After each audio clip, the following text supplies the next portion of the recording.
Hello, everybody. It is Matt, and it is Scary Saturday, and I am back at you with yet another review.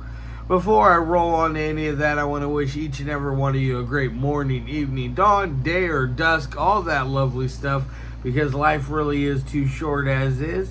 Do me a really huge favor and like, share, and subscribe. I love seeing your beautiful faces when you are here. I know I'm here an awful lot, but I have an awful lot on my plate to review. And one last little tidbit of information. Check out the description box. I give you a bigger bite of every single movie of every single day. Now today I'm reviewing two films at once, so there's going to be information for both films in there. Both of them I gave you brief synopsis, starring cast, director, runtime of the cut of each one of them that I watched. On the first one I gave you a link for a trailer, a link for where you can watch it for free, and then on the second one I gave you a link for a trailer, a link for where you can purchase it, and then last and foremost, if you decide, you can help support Matt's Movie Mania and toss me a couple of bucks. And with all that said in mind and all that out of the way, let's roll on to the film of the day. And it was a fun one. I'm going to go ahead and hold up the case for the second film, since I do not own the first one. But the first one, don't worry folks, if you do buy this one, you get part one as a bonus in the special features. And it is none other than Leaf Blower Massacre. What a fun little film. I believe this one came out back in 2012. The first one did. It runs at about 12 minutes. It's directed by Anthony Cooney. It has a fun cast. As far as story-wise goes, I think it is very interesting, very funny, very, very catchy. I had a blast watching both of these. I watched them back to back, and I felt like that's the best way to do it. Just because, you know, the second one's only an hour long, so it's an hour and 12 minutes out of your life. So it's really it's shorter than going and seeing a feature-length film in the theaters. So it's well worth your time. But what is the first Leaf Blower Massacre about?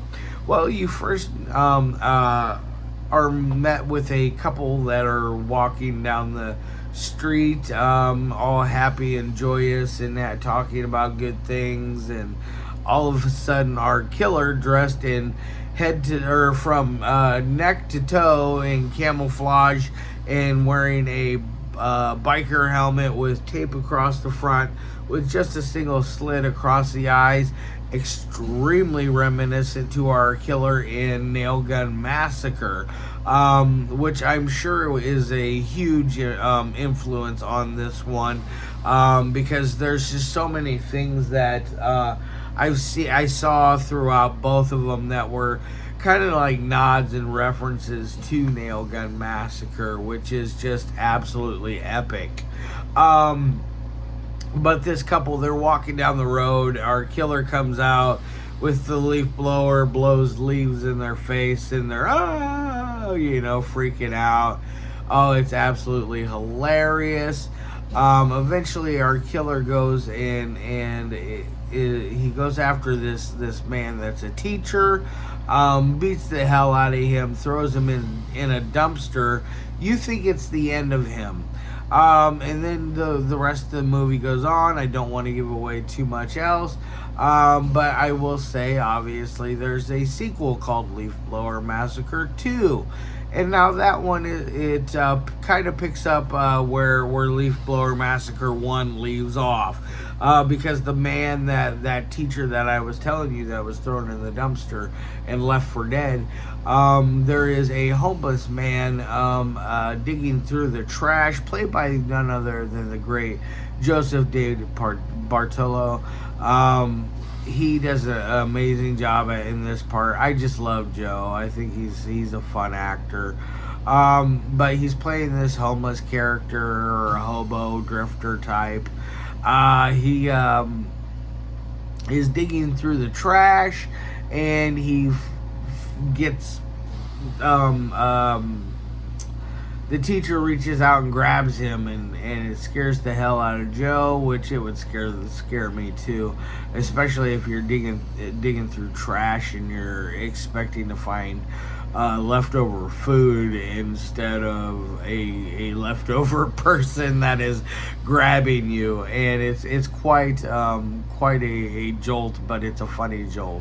Everything about this has a lot of humor in it. It's not what I would call slapstick humor, but it is very schlocky. But the character takes off, and Joe actually, the sneaky guy he is, he swipes the guy's wallet, and then he's like, "Oh, we're getting drunk tonight." Da da da da da. Eventually, yeah, you see him later on, and he's got himself a case of booze, and he is drinking it up, and he gets killed by our killer. You also got a lovely appearance in here from Ari Lehman, or Lehman. I'm not 100% how it's pronounced. Excuse me. I'm sorry, Ari, if I mispronounced your last name. I met you once, like 15 years ago. You definitely ain't gonna remember me, but I remember you. You were cool. But anyways, you played the first Jason, and you have a great band called First Jason. But you have a nice little cameo of him in there playing a security guard. It's just got everything you really could need for a silly, fun Friday or Saturday night movie to watch with some friends, have some beer or whatever alcoholic beverage you drink, or if you smoke or whatever you do coke, whatever it is, I don't care. But if you do it and you're watching this, I guarantee you're gonna have a fucking great time. That's how good this movie is. As far as the first one, my three things that I like my movies to meet. First is audio. The audio is very clean. There's no moments in it where it gets discombobulated or outside interference where you can't understand what a character is saying. It's very smooth on that aspect. But it still needed a little work, a little tweaking, which by the time he gets to number 2, he's definitely got that perfected. But for number 1, I'm only going to give it a B as far as the audio goes. Now, as far as dialogue goes in number 1, I think it is very smooth, very fun, very fresh still feeling. Granted, yes, this movie is 12 years old. It still sounds modern by the way some of the people are talking. Yeah, a few things, a few catchphrases or slang type things are a little out of date, but either way, it's still added more fun to it. I'm going to give it an A on the dialogue. Now on to the third thing, which is editing. Editing is very good in both of these, in my opinion. It's obviously better in part 2, but in part 1, the editing is very fine. It has a nice momentum. I didn't get bored with it. Has a nice runtime as well. 12 minutes is perfect, I feel, for part 1, for what they were going for. I feel like it works very, very well. So I'm going to give it an A there. Now, for a 1 through 5 scale of how I feel about number 1, I'm going to give it a 3.5 out of 5.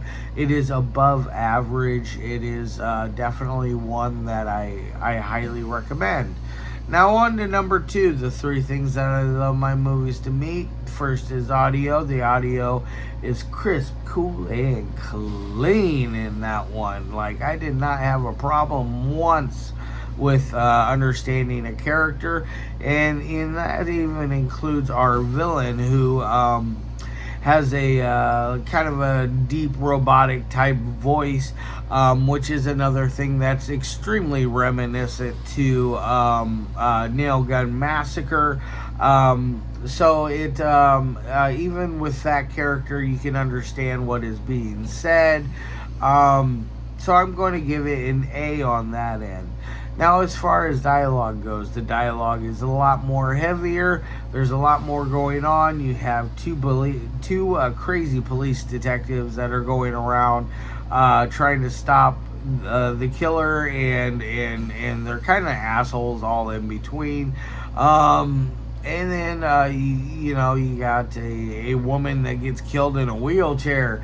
You got her son that doesn't know how to clean his room, and he's going off to some party, or not party, but a gig, a show, to watch this band play.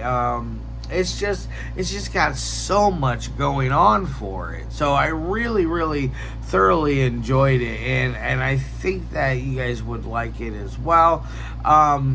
So as far as, what was I say, the audio gets an A, dialogue will get an A, and then editing is very good in this one, in part 2. There was, I believe, 3 different editors, a main editor and then 2 assistant editors, if I remember correctly. Sorry I don't remember your names. I'm just terrible with names in general. But I feel like the 3 of them did a great job with putting this together, part 2, Leaf Blower Massacre part 2, because the momentum and everything stays at a nice even pace. It doesn't get boring ever, and it's just an all-around fun thrill of a ride. So now on to the final score of 1 through 5 for part 2. Part 2 is going to get a 4 out of 5. I feel like it is above average. It's better than part 1, which is a rarity when a sequel beats out the first. But I think that the extra padded runtime of an hour really added to it. There's more references to Nail Gun Massacre. There's a fun little twist at the end of part 2, and then you also have a nice little shot of a small clip of a scene at the very end of the credits of part 2. So you've got a lot going on. So I'm going to give this one, like I said, a 4 out of 5. I'm going to go ahead and put that down. I'm going to get the hell out of here. I'll be back on Maniac Monday with yet another review. I hope all of you guys have a fantastic rest of your weekend. Love your faces. And as always, peace.